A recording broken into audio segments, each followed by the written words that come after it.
당신은 하느님의 아드님 이스라엘의 임금님이십니다. 할렐루야.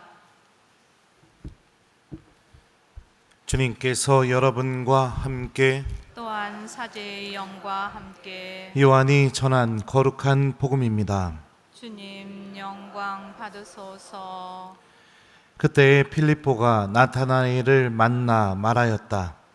우리는 모세가 율법에 기록하고 예언자들도 기록한 분을 만났소. 나자렛 출신으로 요셉의 아들 예수라는 분이시오. 나타나엘은 필립보에게 나자렛에서 무슨 좋은 것이 나올 수 있겠소 하였다. 그러자 필립보가 나타나엘에게 와서 보시오 하고 말하였다. 예수님께서는 나타나엘이 당신 쪽으로 오는 것을 보시고 그에 대하여 말씀하셨다. 보라, 저 사람이야말로 참으로 이스라엘 사람이다. 저 사람은 거짓이 없다. 나타나엘이 예수님께 저를 어떻게 아십니까? 하고 물으니 예수님께서 그에게 필립보가 너를 부르기 전에 내가 무화과 나무 아래 있는 것을 내가 보았다 하고 대답하셨다. 그러자 나타나엘이 예수님께 말하였다. 스승님은 하느님의 아드님이십니다. 이스라엘의 임금님이십니다. 예수님께서 나타나엘에게 이르셨다. 내가 무화과 나무 아래 있는 것을 보았다고 해서 나를 믿느냐?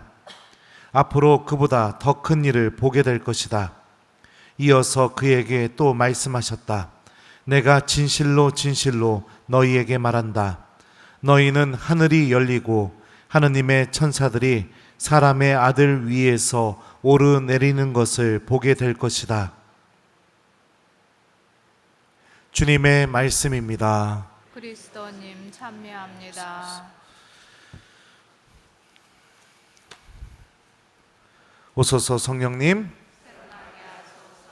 너희는 하늘이 열리고 하느님의 천사들이 사람의 아들 위에서 오르내리는 것을 보게 될 것이다. 안녕하세요.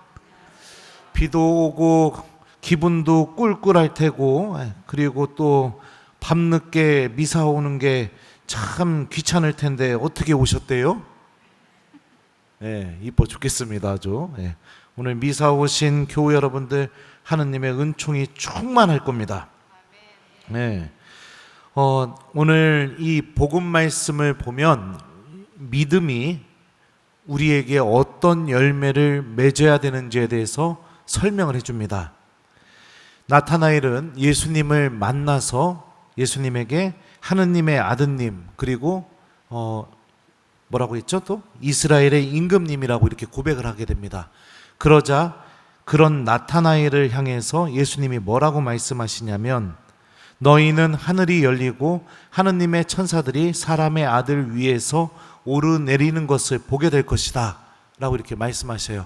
많은 성서학자들은 이 말씀이 창세기에 나오는 야곱의 사다리와 연결이 되어 있다고 이렇게 보기도 합니다.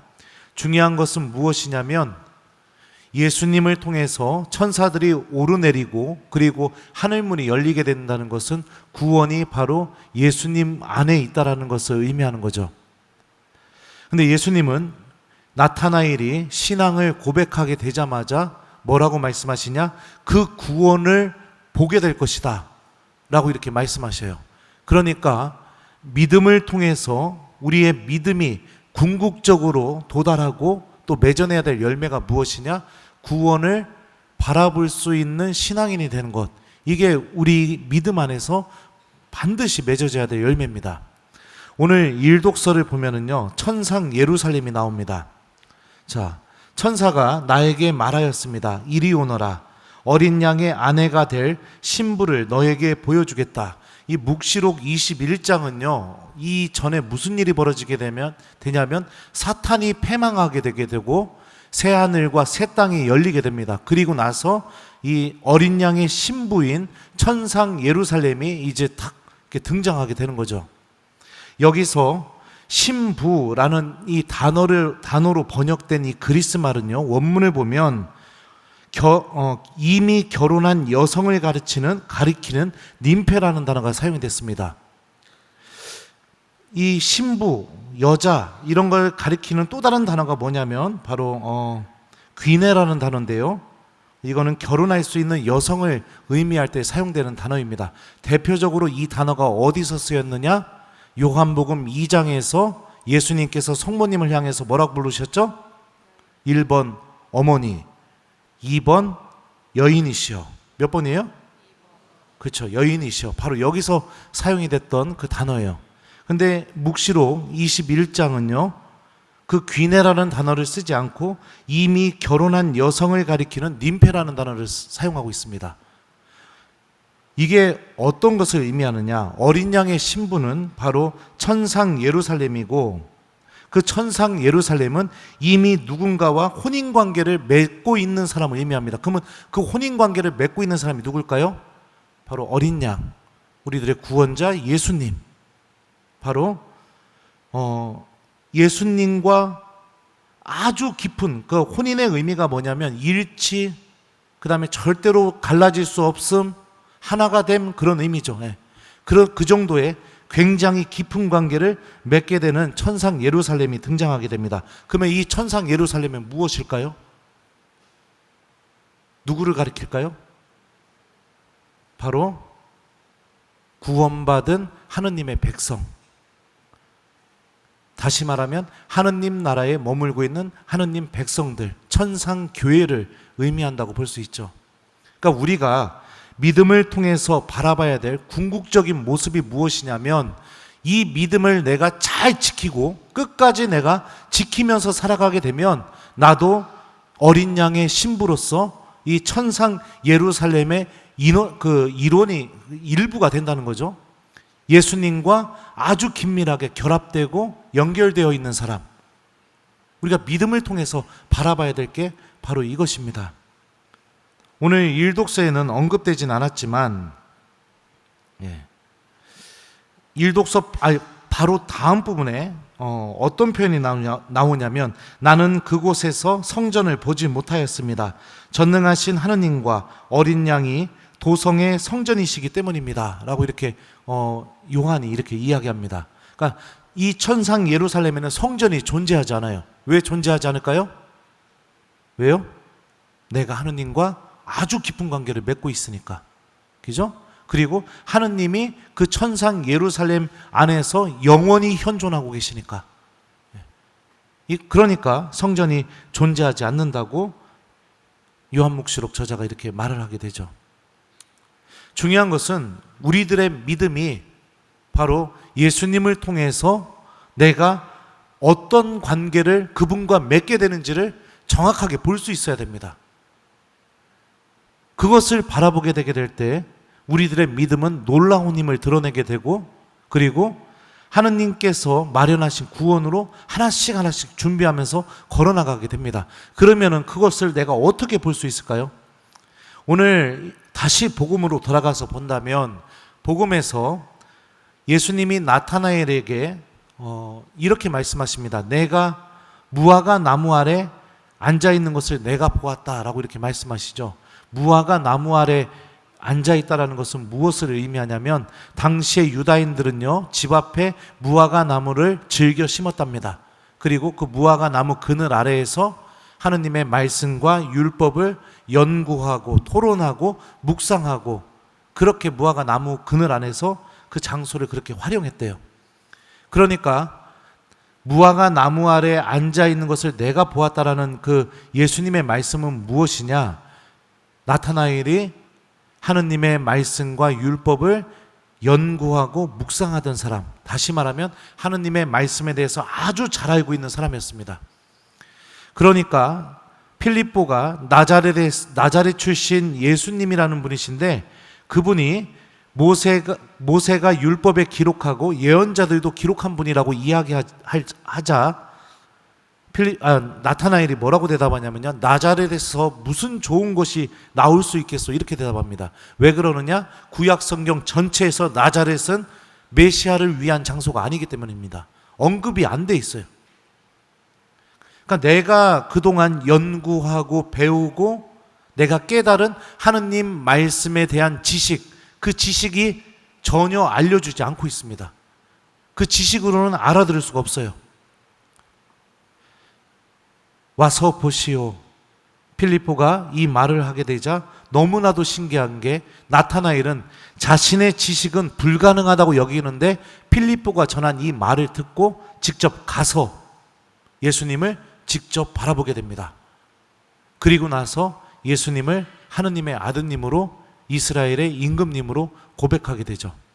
그러니까 우리 믿음 안에서 우리 믿음이 구원을 바라보게 되고 어린 양의 신부 천상 예루살렘을 바라보게 되게 되고 나도 이 믿음을 통해서 그 천상 예루살렘의 일원이 된다는 것을 내가 깊이 있게 깨달으려면 어떻게 해야 되느냐?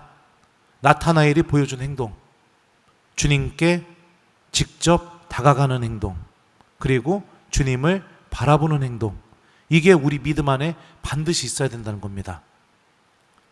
말씀 안에서 내가 답을 찾지 못할 경우, 하느님의 말씀 안에서 내가 무슨 뜻인지 이런 것들을 내가 얻지 못할 경우 우리가 선택해야 될 것은 무엇이냐? 바로 이 성체 안에 살아계시는 예수님께 와서 성체 안에 살아계시는 예수님을 바라보는 겁니다. 이게 굉장히 중요한 겁니다. 우리들의 믿음 안에 이런 행동이 존재하게 될 때 우리들도 예수님을 통해서 하늘이 열리고 하느님의 천사들이 예수님 위에서 오르내리면서 주님께서 마련하신 구원이 바로 예수님 안에 있다는 것을 명확하게 바라보고 깨닫게 되고 확신을 얻게 될 겁니다. 믿음이 약하다면 사랑하는 교우 여러분들 이렇게 보십시오. 첫 번째, 나타나엘처럼 하느님의 말씀을 잘 묵상하는 신앙인이 되십시오. 그 말씀을 묵상하고 나서 두 번째로 선택해야 될 게 뭐냐? 내가 성체 앞에 와서 예수님을 바라보는 신앙인이 돼야 됩니다. 이 말씀이 고백하고 있는 하느님을 성체 앞에서 만나야 됩니다. 이렇게 우리가 신앙생활을 해 나가게 된다면 우리는 예수님 안에서 어린 양의 신부, 천상 예루살렘, 구원받은 백성, 그런 하느님의 놀라운 구원의 신비를 깨닫게 되게 되고 나 또한 이 믿음을 통해서 그 천상 예루살렘으로 걸어나가고 있는 그분의 자녀라는 사실을 깊이 있게 느끼게 됩니다. 이게 여러분들 우리가 소유해야 될 믿음입니다. 이걸 반드시 소유하셔야 됩니다. 오늘 저녁은요, 여러분들 숙제드려요. 집에 가셔서 일독서 한번 천천히 한번 읽어보셨으면 좋겠어요. 일독서. 이 어린 양의 신부, 천상 예루살렘, 바로 내가 갈 곳이 그곳입니다. 그리고 나도 연결이 되어 있어요. 마치 부부가 하나인 것처럼. 그죠? 여기서 사용된 단어가 이미 결혼한 여성, 이 신부라는 단어를 그렇게 사용하고 있다고 하죠. 여기 묵시록 보면은 묵시록 설명해 주는 분이 좀 그렇게 많진 않죠. 예.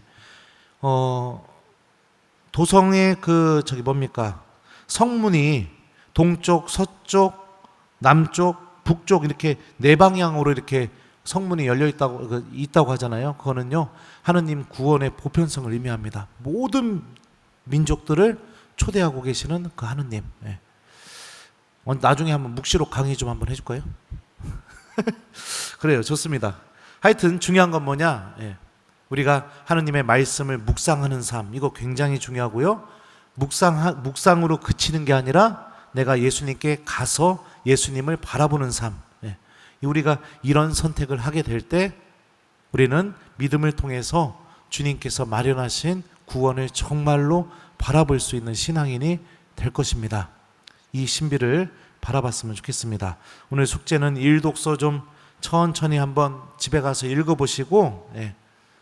우리들도 그 천상 예루살렘으로 향하고 있다는 거, 우리들도 그 어린 양의 신부로서 초대받았다는 거, 이거를 좀 기억하면서 주님께 지금 나에게 가장 필요한 은총을 기도로 청해보는 오늘 저녁이 되었으면 좋겠습니다. 말씀을 묵상하는 삶, 주님께 다가가는 선택, 그리고 그 말씀과 함께 예수님을 바라보려고 하는 선택, 이 세 가지 행동이 구원을 체험시켜주는 그 믿음의 행동입니다.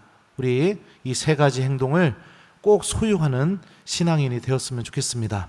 너희는 하늘이 열리고 하느님의 천사들이 사람의 아들 위에서 오르내리는 것을 보게 될 것이다. 아멘.